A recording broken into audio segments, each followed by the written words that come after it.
ಸಿನಿಮಾಕ್ಕೆ ಯಾಕೆ ಬಂದ್ರಪ್ಪ? ಆ ಸಿನಿಮಾದಲ್ಲಿ ಫಸ್ಟ್ ನಾನೇ ಹೀರೋ ಆಗಬೇಕು ಅಂತ ಬಂದಿದ್ದು. ಗೊತ್ತಿಲ್ಲ ಅದು ಯಾವ ಥರ ಆಯಿತು. ಕೆಲವ್ರು ಏನಂತಾರೆ ಅಂದರೆ, ಪ್ರೊಡ್ಯೂಸರ್ಗೆ ಯಾರೋ ಹೇಳಿದ್ರು, ಏನೇನು ಶಿಳ್ಳ್ಯಾಕ್ಯಾತ್ ಅಂತ ಇದ್ದಂಗೆ ಇದನ್ನು ತೆಳ್ಳಿಗೆ ಕಡೆ ಅವನನ್ನು ಹೀರೋ ಅಂತ ಹೆಂಗೆ ಮಾಡ್ತೀರಾ ನೀವು ಅಂತ ಏನೇನೋ ಆಯಿತು. ಜನ್ಮದ ಜೋಡಿಯಲ್ಲಿ ಆ್ಯಕ್ಟ್ ಮಾಡಿದೆ. ಏನು ಮಾಡಲಿ ಅಂದರೆ ಹಚ್ಚಿನ ಗೂಟಲ್ಲಿ ಜೋಪಾನವಾಗಿಡಬೇಕು, ಅದಕ್ಕೆ ಹೇಳ್ತಾವ್ನಿ. ಆಗಿನ ಸಿನಿಮಾ ಈಗಿನ ಸಿನಿಮಾ, ಆ ಕಾಲದಲ್ಲಿ ಮಾಡಿದಂಥ ಪಾತ್ರಗಳನ್ನು ನೋಡಿ, ಆ ಕಾಲದಲ್ಲಿ ಬರ್ತಾ ಇರ್ತಕ್ಕಂಥ ಕಥೆಗಳನ್ನು ನೋಡಿ, ಒಂದು ಬಂಗಾರದ ಮನುಷ್ಯ ಇರ್ಬೋದು. ಆಗದು ಎಂದು ಕೈಗಟ್ಟಿ ಕುಳಿತರೆ ಸಾಗದು ಕೆಲಸವು ಮುಂದೆ, ಮನಸೊಂದಿದ್ದರೆ ಮಾರ್ಗವು. ಭಕ್ತ ಕನಕದಾಸ ಇರ್ಬೋದು. ಬಾಗಿಲನ್ನು ತೆರೆದು ಸಿನಿಮಾ ನೋಡ್ತಾ, ಸಿನಿಮಾದ ಸೀನ್ಗಳು ನೋಡ್ತಾ ಇರಬೇಕಾದ್ರೆ ನನಗೆ ರಾಜ್ಕುಮಾರ್ ಅವರು ಯಾಕೆ ನೆನಪಾದರು. ನಾನು ರಾಜ್ಕುಮಾರ್ ಅನ್ನುವಂಥ ಹೆಸರನ್ನು ಬರೀ ಅವರ ವ್ಯಕ್ತಿಯಾಗಿ ತಗೋತಾ ಇಲ್ಲ, ಆ ಇಡೀ ಜನ್ರೇಷನ್ನ ಒಂದು ಮುಖವಾಗಿ ತಗೋತಾ ಇಲ್ಲ. ನಿಮಗೆ ಒಂದು ಗೇಮಿಗೂ ಸಿನಿಮಾಗೂ ವ್ಯತ್ಯಾಸ ಕಾಣಿಸ್ತಾ ಇಲ್ಲ.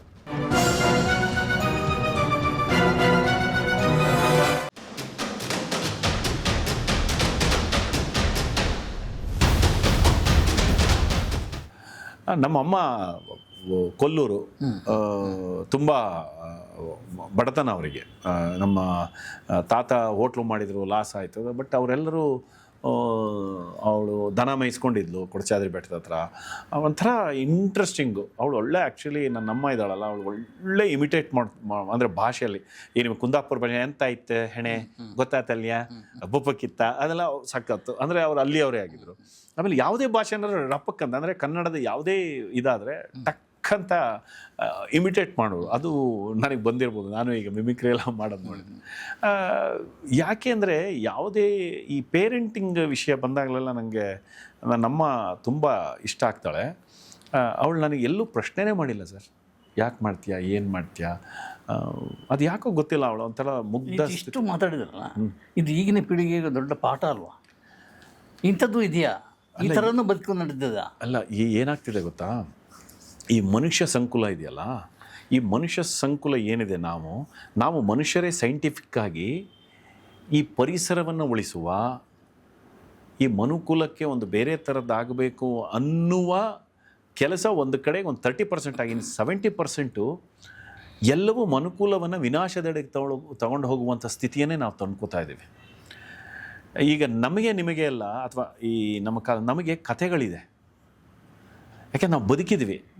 ನಮಗೆ ಮೆಟೀರಿಯಲಿಸ್ಟ್ ಜಗತ್ ಜೊತೆ ನಮ್ಮ ಸಂಬಂಧಗಳು ತುಂಬ ಕಡಿಮೆ. ನಮಗೆ ಮನುಷ್ಯ ಸಂಬಂಧದ ಜೊತೆಗೆ ಹೆಚ್ಚು ಇದು. ಈಗಿನ ಮಕ್ಕಳಿಗೆ ನೀವು ಒಂದು ಕಥೆಯನ್ನು ಹೇಳೋದಾದರೆ, they are all influenced by, ಅಂದರೆ ಈಗಿನ generation influenced by visual format of ಇದು ಯಾವುದು, ಇನ್ಸ್ಟಾಗ್ರಾಮ್ನ ವಿಜುವಲ್ಸು ಅಥವಾ ಸಿನಿಮಾದ ವಿಜುವಲ್ಸು.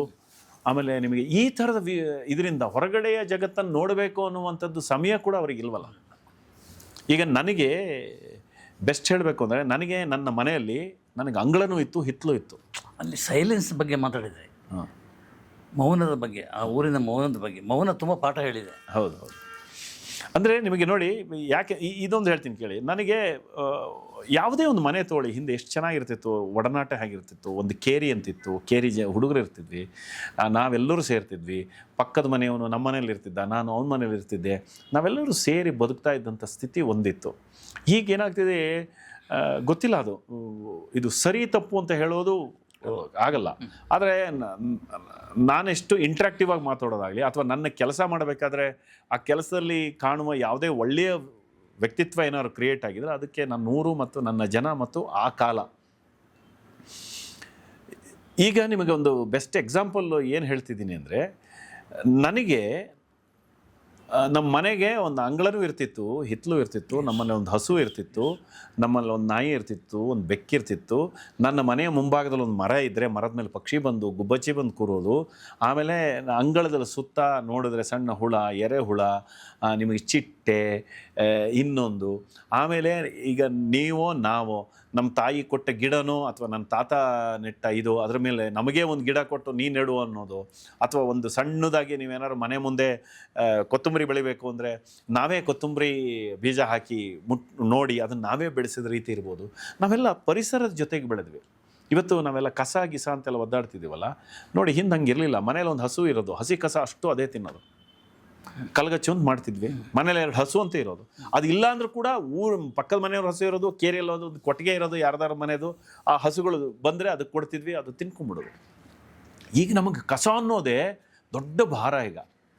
ಯಾಕಂದರೆ ನನಗೆ ಇನ್ನೂ ಚೆನ್ನಾಗಿ ನೆನಪಿರೋದು, ನಾವೆಲ್ಲ ಚಿಕ್ಕ ಹುಡುಗರು ಇರ್ತಾ ನೋಡಿ, ಬ್ಲಿಂಕಿಟ್ ಬಂದುಬಿಡ್ತು ನೋಡಿ. ಎಕ್ಸ್ಪೀರಿಯೆನ್ಸ್ಗಳು ಮಕ್ಕಳಿಗೂ ಮತ್ತು ನಮಗೆಲ್ಲರಿಗೂ ಹ್ಯಾಗೆ ಕಳ್ಕೊತೀವಿ ಅಂತ. ಆಯಿತು, ಫಾಸ್ಟು ಬೇಕು, ಹೌದು.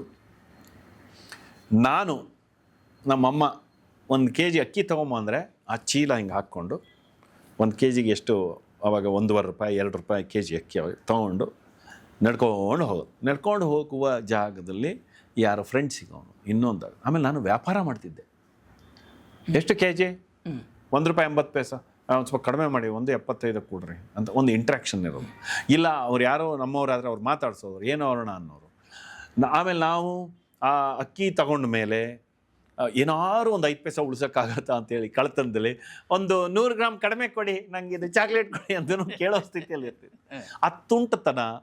ಆಮೇಲೆ ಆ ಜರ್ನಿ ಇದೆಯಲ್ಲ, ಒಂದು ಮನೆಯಿಂದ ಅಂಗಡಿಗೆ ಹೋಗುವಂತಹ ಜರ್ನಿ, ಆ ಜರ್ನಿ ಇದೆಯಲ್ಲ, ಅದೇ ಲೈಫ್ ಆ್ಯಕ್ಚುಲಿ. ನಮಗೆ ಏನಾಗಿದೆ ಅಂದರೆ, ನಾವು ಹಿಂಗೆ ಬ್ಲಿಂಕೆಟ್ ಅಂದ ತಕ್ಷಣ ಮನೆಯಲ್ಲೇ ಕೂತಿರ್ತೀವಿ, ಅದು ಬರುತ್ತೆ ಹೋಗುತ್ತೆ. ಒಂದು ಮಗು ನೀವು ಅದನ್ನು ಅಭ್ಯಾಸ ಮಾಡಿ, ಅವನಿಗೊಂದು ಅಲ್ಲಿಂದಲ್ಲಿ ಹೋಗಿ ಬರುವಂಥ ಒಂದು ನಡೆ ಸಿಗುತ್ತೆ, ಅವನು ಇಂಟ್ರ್ಯಾಕ್ಟ್ ಮಾಡ್ತಾನೆ. ಇಲ್ಲ ದುಡ್ಡು ಕಳ್ಕೊತಾನೆ, ಒಂದು ಕತೆ ಶುರುವಾಗುತ್ತೆ. ದುಡ್ಡು ಕಳ್ಕೊಂಬಿಟ್ರೆ ಏನಾಗುತ್ತೆ? ಈಗೆಲ್ಲ ನೋಡಿ ಆನ್ಲೈನ್ ಟಕ್ ಟಕ್ ಟಕ್, ಯಾವುದು ಕಥೆಯಾಗುವ ಜೀವನ ಇಲ್ಲೇ ಇಲ್ಲ ಈಗ. ಅಂದರೆ ನಾವು ಬದುಕೋದೇ ಇಲ್ಲಲ್ಲ, ಎಲ್ಲಿ ಬದುಕ್ತೀವಿ ಈಗ? ಇಷ್ಟೆಲ್ಲ ಮಾತಾಡೋರು ಸಿನಿಮಾಕ್ಕೆ ಯಾಕೆ ಬಂದ್ರಪ್ಪ? ಅದೊಂದು ದೊಡ್ಡ ಕತೆ. ನಾನು ಚಿಕ್ಕ ಹುಡುಗನಿಂದ ಹೇಳಿದ್ನಲ್ಲ, ನಾನು ಆರ್ಕೆಸ್ಟ್ರಾ, ನಾಟಕ, ಇದು ರಂಗಾಯಣ ಸೇರಿದೆ. ರಂಗಾಯಣದಲ್ಲಿ ನನ್ನ ಗುರುಗಳು, ನಾನು ಅದನ್ನು ಎಲ್ಲ ಕಡೆ ಹೇಳ್ತೇನೆ, ನನಗೆ ರಂಗಭೂಮಿನೇ ಮೊದಲ ಪಾಠಶಾಲೆ ಅಂತ. ನಾನು ಸೈನ್ ಬೋರ್ಡು ಬರೀತಿದ್ದೆ, ಆರ್ಕೆಸ್ಟ್ರಾದಲ್ಲಿ ಮಿಮಿಕ್ರಿ ಮಾಡ್ತಿದ್ದೆ. ಈ ಥರದ್ದೆಲ್ಲ ಮಾಡ್ತಾ ಇದ್ದಾಗ ನನಗೆ ಉದಯ ಕಲಾವಿದರಲ್ಲಿ ಪಟಿಂಗಪ್ರಾಸನ ಅಂತ ಒಂದು ನಾಟಕ, ನಾನು ಹಿಂದೆ ದಾರಿ ಯಾವುದಯ್ಯ ಮುಂದೆ ಅಂತ ಹೇಳಿ ಒಂದು ನಾಟಕನೂ ಮಾಡಿದ್ವಿ. ವಿನೋಬ ಕಲಾವಿದರಲ್ಲಿ ನಾನು ಆ್ಯಕ್ಟ್ ಮಾಡಿದ್ದೆ. ನನಗೆ ಸ್ಟೇಟ್ ಬೆಸ್ಟ್ ಆ್ಯಕ್ಟರ್ ಅಂತ ಅವಾರ್ಡ್ ಚಿಕ್ಕ ಹುಡುಗ ಅವಾಗ ನಾನು ಬಂದಿತ್ತು. ಆಮೇಲೆ ನಾಟಕಗಳು ಚಿಕ್ಕ ಪುಟ್ಟ ಪಾತ್ರ ಮಾಡ್ತಿದ್ದೆ. ನಿಮಗೆ ಹೇಳಿದ್ನಲ್ಲ, ಈ ಕಂಪ್ನಿ ನಾಟಕಗಳು ಬರೋದಲ್ಲ, ಅಲ್ಲಿ ಪರದೆ ಎಳೆಯೋದು, ಅವ್ರ ಕೆಲಸ ಗುಂಪಲ್ಲಿ ಆ್ಯಕ್ಟ್ ಮಾಡೋ ಅಂದರೆ ಹೆಂಗೆ ಹೋಗ್ತಿದ್ವಿ. ಇಲ್ಲಾಂದರೆ ನಮ್ಮನ್ನು ತೊಗೊಂಡು, ಅರುಣ ನೀನು ಅನೌನ್ಸ್ಮೆಂಟಿಗೆ ಹೋಗೋ ಅಂದರೆ ಜಗಜಗಿಸುವ ರಂಗಮಂಟಪದಲ್ಲಿ ನೋಡಲು ಮರೆಯದಿರಿ ಕಲಾಭಿಮಾನಿಗಳಂತ ಅದನ್ನು ಓಡಾಡ್ತಿದ್ವಿ. ನನಗೆ ಕಲೆಯಲ್ಲೇ ಆ್ಯಕ್ಚುಲಿ ಈಗಲೂ ಅಷ್ಟೇ ಕೆಲವು ಸರಿ ನಾನೇ ಒಬ್ಬನೇ ಕೂತಾಗ ಅನಿಸುತ್ತೆ, ನನ್ನ ಪರ್ಸ್ನಲ್ ಲೈಫ್ ಇದೆಯೋ ಇಲ್ಲೋ ನನಗೆ. ಯಾಕೆಂದರೆ ಎಲ್ಲದೂ ಪರ್ಸ್ನಲ್ ಆಗ್ಬಿಟ್ಟಿದೆ. ಆರ್ಟ್ ಅನ್ನೋದು ತುಂಬ ಪರ್ಸ್ನಲ್ ಆಗ್ಬಿಟ್ಟಿದೆ ನನಗೆ. ನನಗೆ ಅದು ಬಿಟ್ಟು ಯೋಚನೆ ಮಾಡೋಕ್ಕಲ್ಲ. ಮಾತಾಡ್ತಾ ಈಗ ನನ್ನ ಹೆಂಡತಿ ಜೊತೆ ಯಾವುದೋ ಒಂದು ಒಳ್ಳೆಯ ವಿಚಾರವನ್ನು ನಾವಿಬ್ಬರು ಪರ್ಸ್ನಲ್ ಮಾತಾಡ್ತಾ ನಂದು ಕನ್ವರ್ಟ್ ಇಂಟಿಯ ಆರ್ಟಿಗೆ ಬಂದುಬಿಡುತ್ತೆ, ಇಲ್ಲ ಕೆಲಸದ ಬಂದುಬಿಡುತ್ತೆ. ಇನ್ನೇನೋ ಮಾಡಬೇಕು ಅನಿಸ್ತಾ ಇದೆ, ನಂಗೆ ಹಿಂಗೆ ಮಾಡಬೇಕು ಅನಿಸ್ತಾ ಇದೆ ಅಂದರೆ ಅದು ಪಾಸಿಟಿವ್ ನೆಗೆಟಿವ್ ನಂಗೆ ಅರ್ಥ ಆಗ್ತಿಲ್ಲ. ನಾನು ಇಷ್ಟು ಇದಿದ್ರು ಕೂಡ ಅಲ್ಲೂ ಕೂಡ ನನಗೆ ಕನ್ಫ್ಯೂಷನ್ ಇದೆ, ವಾಟ್ ಈಸ್ ಮೈ ಇದು ಅನ್ನುವಂಥದ್ದು. ಅಂದರೆ ನನ್ನ ಇಡೀ ಪ್ರೋಸೆಸ್ ಹಿಂಗಿರೋದ್ರಿಂದ ಅಲ್ಲಿ ನಾಟಕ, ಸಿನಿಮಾ ನೋಡೋದು, ಸಿನಿಮಾ ಟಾಕೀಸಲ್ಲೂ ಕೆಲಸ, ನಾಟಕ, ಈ ಕಡೆಗೆ ನೀನಾಸಮು, ಕಂಪ್ನಿ ನಾಟಕ, ಆ ಕಡೆಗೆ ತಾಳಮದ್ಲೆ, ಇನ್ನೊಂದು ಕಡೆ ಗಮಕ, ಇನ್ನೊಂದು ಕಡೆಗೆ ಜನಪದ ಸಂಗೀತ, ಏನೇನೋ ಕೇಳ್ತಾ ಬೆಳೆದಂಥ ನನಗೆ ಪಟಿಂಗಪ್ರಾಸನ ಅಂತ ನಾಟಕ ಮಾಡಿದ ಮೇಲೆ ಅದನ್ನು ನಾವು ರವೀಂದ್ರ ಕಲಾಕ್ಷೇತ್ರದಲ್ಲಿ ಶೋ ಮಾಡಿದ್ವಿ. ಅದನ್ನು ನೋಡಿ ಜೈತೀಶ್ ಜೋಶಿಯವರು ನೀವು ರಂಗಾಯಣಕ್ಕೆ ಬರಬೇಕು ಅಂತ ಇಕ್ಬಾಲ್ ಅಹಮದ್ ಮಾಡಿದ್ದು ಡೈರೆಕ್ಟ್ರು. ಅದಾದಮೇಲೆ ನಾನು ನಾಟಕಕ್ಕೆ ಬಂದು ಸೇರಿಕೊಂಡಿದ್ದೆ ರಂಗಾಯಣ. ಆ ರಂಗಾಯಣದ ಅನುಭವ ಮತ್ತು ಅಲ್ಲಿದ್ದು ಎಲ್ಲ ಆದಮೇಲೆ ನಾನು ಸಿನಿಮಾಗೆ, ಭೂಮಿಗೀತ ಸಿನಿಮಾಗೆ ನಾನು ಆರ್ಟ್ ಡೈರೆಕ್ಟ್ರಾಗಿ ಬಂದೆ. ಆ್ಯಕ್ಚುಲಿ ಆ ಸಿನಿಮಾದ ಹೀರೋ ನಾನು ತುಂಬ ತೆಳ್ಳಗಿದೆ. ಅದು ಫಸ್ಟಿಗೆಲ್ಲ ಒಂದು ಕೇಸರಿ ಹರವು ಡೈರೆಕ್ಟ್ರು. ಆ ಸಿನಿಮಾದಲ್ಲಿ ಫಸ್ಟ್ ನಾನೇ ಹೀರೋ ಆಗಬೇಕು ಅಂತ ಬಂದಿದ್ದು. ಗೊತ್ತಿಲ್ಲ ಅದು ಯಾವ ಥರ ಆಯಿತು. ಕೆಲವರು ಏನಂತಾರೆ ಅಂದರೆ, ಪ್ರೊಡ್ಯೂಸರ್ಗೆ ಯಾರೋ ಹೇಳಿದ್ರು, ಇವನೇನು ಶಿಳ್ಳ್ಯಾಕ್ಯಾತ್ ಅಂತ ಇದ್ದಂಗೆ ನಾನು ತೆಳ್ಳಿಗೆ ಅವನನ್ನು ಹೀರೋ ಅಂತ ಹೆಂಗೆ ಮಾಡ್ತೀರಾ ನೀವು ಅಂತ ಏನೇನೋ ಆಯಿತು. ಕೊನೆಗೆ ಆ ಸಿನಿಮಾಗೆ ನಾನು ಆರ್ಟ್ ಡೈರೆಕ್ಟರ್ ಆದೆ. ಅದಕ್ಕೆ ಕಾರಣ ಶಿಶಿರಡಪ್ಪ ಅವರು. ಅವನಿಗೆ ನಾನು ಯಾಕೆಂದರೆ ಬೆಂಗಳೂರಿಗೆ ಫಸ್ಟ್ ಬಂದಾಗ ಈವೆಂಟ್ ಬೇಸ್ಡ್ ಕೆಲಸಗಳೆಲ್ಲ, ಆಗಿನ ಕಾಲದ ಈವೆಂಟ್ಗಳೇನಿದೆ, ಅದಕ್ಕೆ ನಾನು ಶಶಿಯವ್ರ ಜೊತೆ, ಸುದೇಶ್ ಮಹನ್ ಅವ್ರ ಜೊತೆ, ಆಮೇಲೆ ಇಲ್ಲಿ CGK ಅವ್ರು ಏನಾದ್ರು ಕೆಲಸ ಮಾಡಿದರೆ ರಂಗಭೂಮಿದು ಅದಕ್ಕೆಲ್ಲ ಕೆಲಸ ಮಾಡ್ತಿದ್ದೆ ನಾನು ಟೆಕ್ನಿಷಿಯನ್ ಆಗಿ. ಅಂದರೆ ಒಬ್ಬ ಏನಾದ್ರು ಅರುಣ ಒಂದು ಬ್ಯಾನರ್ ಬರ್ಕೊಡೋ ಅಥವಾ ಒಂದು ಸೆಟ್ಟಿಗೆ ಡಿಸೈನ್ ಮಾಡ್ಕೊಡೋ ಆ ಥರದ್ದು ಮಾಡ್ತಾಯಿದ್ದೆ. ಹಾಗಾಗಿ ಅವ್ರು ಏನು ಮಾಡಿಬಿಟ್ರು, ಕೇಸರಿ ಅವ್ರಿಗೆ ಅವನು ಆರ್ಟ್ ಡೈರೆಕ್ಷನ್ ಮಾಡ್ತಾನೆ, ನನಗೆ ಆ ಟ್ಯಾಲೆಂಟ್ ಇದೆ, ಅವ್ನ ಕೆಲ ಮಾಡಿಸಿ ಅಂತ. ಕೊನೆಗೆ ಭೂಮಿಗೀತಲ್ಲಿ ನಾನು ಆ್ಯಕ್ಟರ್ ಆಗಬೇಕಾಗಿದ್ದವನು ಆರ್ಟ್ ಡೈರೆಕ್ಟರ್ ಆದೆ.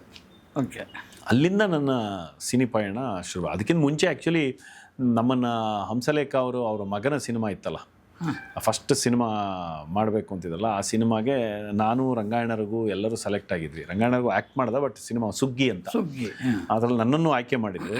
ಅದೇ ನಮ್ಮ ಮೊದಲ ಸಿನಿಮಾ ಆಗಬೇಕಾಯ್ತು. ಅದು ಪಾಪ ಅದು ಮಧ್ಯಕ್ಕೇನೋ ನಿಂತೋಯ್ತು, ಅದು ಆಗಲಿಲ್ಲ.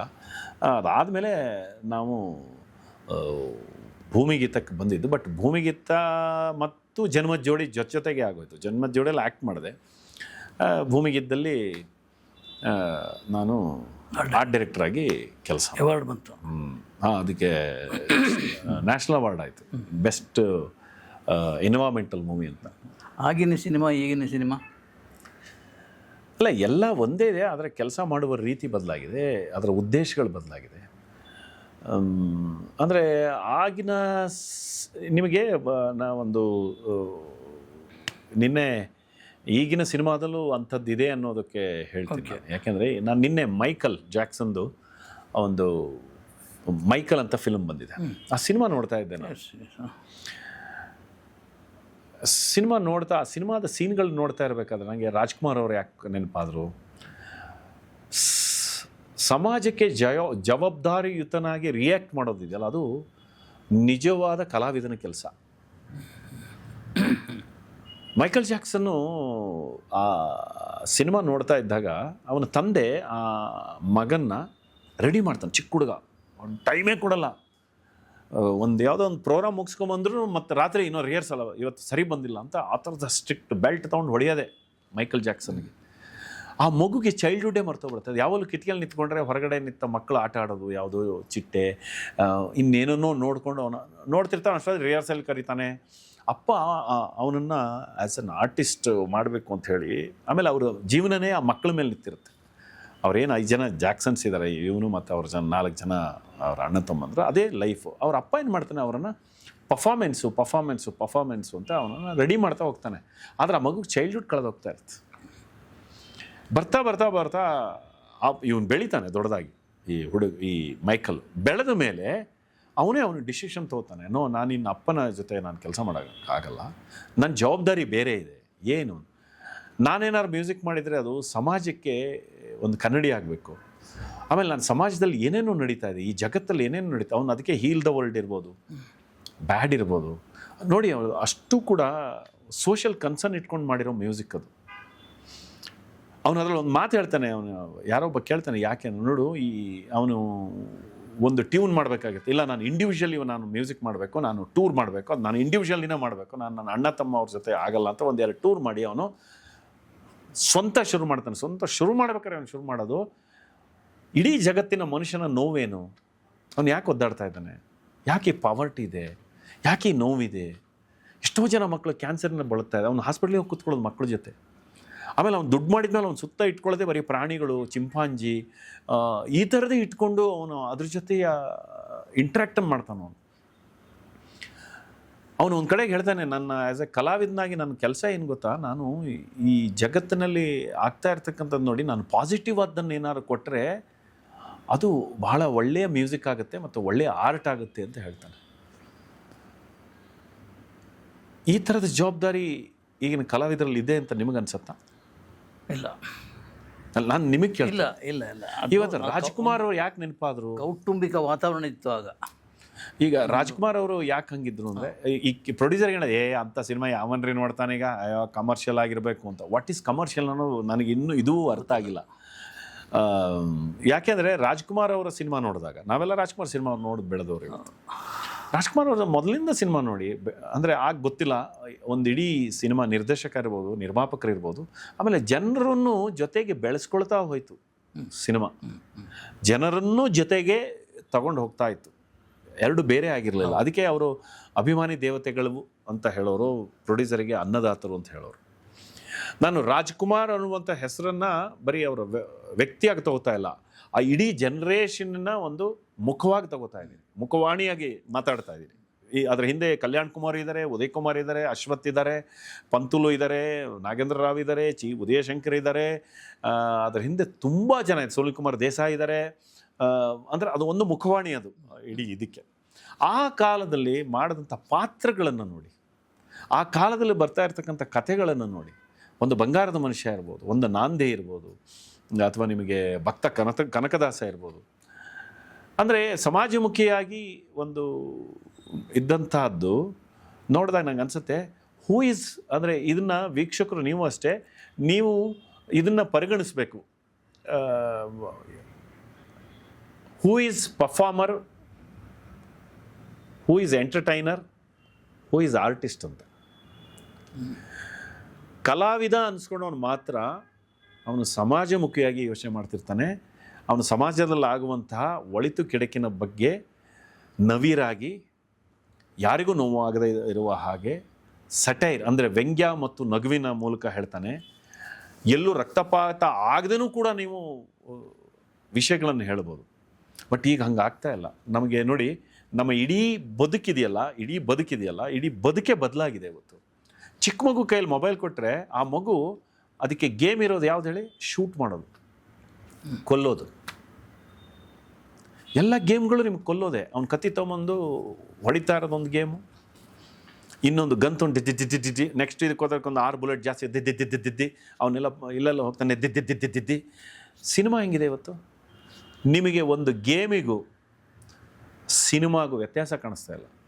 ಇಲ್ಲೂ ಅಷ್ಟೇ 4 ಸೀನು ನಿಮಗೆ ಗೇಮಲ್ಲೂ ಅಷ್ಟೇ. ಅವ್ನು 4 ಸ್ಟೆಪ್ ಮೀರಿದ ತಕ್ಷಣ ನಿನ್ನ ಗನ್ನಿಗೆ ಹೆಚ್ಚು ಬಲ ಬರುತ್ತೆ.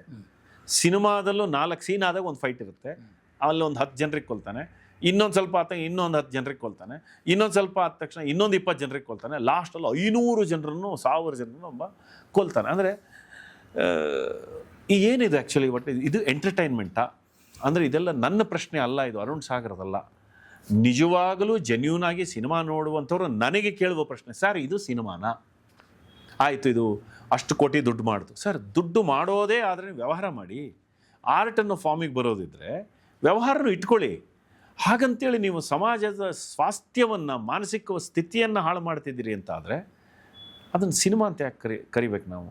ಅದಕ್ಕೆ ನಾನು ಕೆಲವು ವಿಷಯಗಳನ್ನ ಭಾಳ ಸ್ಟ್ರೈಟಾಗಿ ಮಾತಾಡ್ತೀನಿ, ಸ್ಟ್ರೈಟಾಗಿ ಹೇಳ್ತೀನಿ. ತುಂಬ ಒಬ್ಬ ವಿಷನ್ ಕಟ್ಕೊಂಡು ಬಂದವನ್ನ ತುಂಬ ಡಿಸ್ಟರ್ಬ್ ಮಾಡೋರೇ ಜಾಸ್ತಿ ಇರೋದು. ಆ ಡಿಸ್ಟರ್ಬ್ ನನಗಾಯಿತು. ನಾನು ಯಾರು ಏನು ಅಂತ ಹೇಳಲಿಕ್ಕೆ ಇಷ್ಟಪಡಲ್ಲ.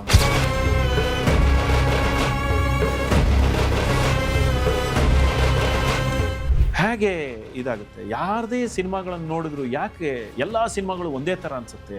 ಒಂದೇ ಆಟೋ ಡ್ರೈವರ್ ಕೇಳಿ ಸರ್, ಒಂದೇ ಥರ ಅನಿಸುತ್ತೆ ಸರ್. ನಾವು ಮೊಬೈಲಲ್ಲಿ ಚಿಕ್ಕದು ಏನೇನೋ ನೋಡ್ತೀವಿ ಸರ್, ಸಾಕು. ಯಾರೋ ಯೂಟ್ಯೂಬಲ್ಲಿ ಕಾಮಿಡಿ ಮಾಡ್ತಾನೆ, ಇನ್ಯಾರೋ ಏನೋ ಮಾಡ್ತಾನೆ, ಅದು ನೋಡ್ತೀವಿ ಸರ್. ಇದು ಕೇಳಿದ್ದು ನಾನು ನೋಡ್ತಾ ಇಲ್ಲ. ಆಮೇಲೆ ನಾನು ಈಗ ಒಳ್ಳೆ ಸಿನಿಮಾ ಬರ್ತಾ ಇಲ್ಲ ಅಂತ ಹೇಳ್ತಿಲ್ಲ, ನಮ್ಮಲ್ಲಿ ತುಂಬ ಕಡಿಮೆ ಆಗಿದೆ ಬರ್ತಾ ಇರ್ತಕ್ಕಂಥದ್ದು. ಮಲಯಾಳಂನಲ್ಲಿ ಬರ್ತಾ ಇದೆ, ಹಿಂದಿಯಲ್ಲೂ ಬರ್ತಾ ಇದೆ, ಬೇರೆ ಇದ್ರಲ್ಲಿ ಬರ್ತಾ ಇದೆ. ಈಗ ನಾವೆಲ್ಲರೂ ಇವತ್ತು ಪ್ರೇಕ್ಷಕರು ಬರ್ತಿಲ್ಲ ಅನ್ನುವ ಮಾತುಗಳನ್ನು ಹೇಳ್ತಾ ಇದ್ದೀವಿ. ಪ್ರೇಕ್ಷಕರು ಯಾಕೆ ಬರ್ತಿಲ್ಲ ಅಂತ ಪ್ರಶ್ನೆ ಮಾಡಿದಾಗ ಪ್ರೇಕ್ಷಕನೇ ಉತ್ತರ ಕೊಡ್ತಾ ಇದ್ದಾನೆ, ನೀನು ಸರಿಯಾಗಿ ಕೆಲಸ ಮಾಡ್ತಾ ಇಲ್ಲ ಅಂತ.